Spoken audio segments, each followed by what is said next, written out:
qualifications and that I'm rather unscrupulous. I know all about your qualifications, and they're excellent. Tie him to the chair. That's unbelievable. No one can remove their sexuality, even though it's destroying everything for them. You were a woman demanding her right, and you reacted aggressively, almost like a man, and you fought back. It's very touching, all this. Then you've probably misunderstood the whole thing. Alright, so if you saw my review for Nymphomaniac Volume 1, then you would know that I was actually a pretty big fan of the first volume. I actually thought it was very creative and actually quite brilliant. So by saying all that, I was really looking forward to seeing what was going to happen with the characters, especially Job, and seeing where her addiction was going to take her next. And I'm going to be honest with you, I was a bit let down. In fact, I did not like this movie at all. My first problem with the second volume is that it's just a very monotone film. Characters never raise their voice. It's very, very soft-spoken. And the first one was like that as well. However, the reason I found this to be a problem here was because unlike the first volume, where, you know, there were some monotone isms in there, but at the same time you would see some characters, you know, get upset or at least express their emotions.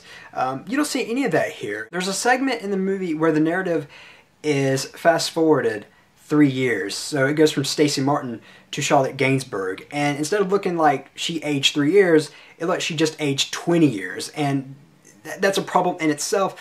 But the problem I had with Charlotte Gainsbourg, and I'm not saying that anything is wrong with her, but the problem I have with her playing as younger Jo is that her portrayal was actually very dull. And I understand that her character is supposed to be numb. She is supposed to be someone who's going through a very depressing time in her life, and I understand that. It's not like in the first volume where you see Jo's character being, you know, kind of thrilled by all of this. It's not like this whatsoever, but the problem I have with this is because I just found it to be uninteresting. And furthermore, I might have actually been able to be okay with this if everyone else wasn't the same.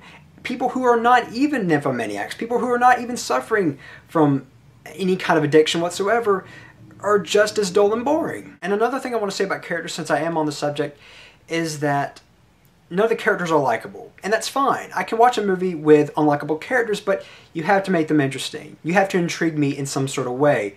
And this one did not.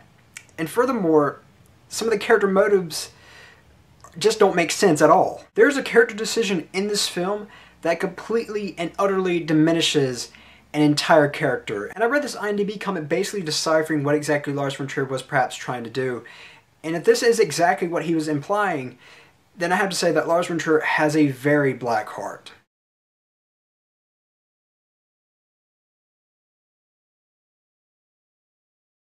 And as a human being, I actually find this to be slightly offensive. And if anyone says, oh, you're just letting this user influence your opinion, actually I agree with him.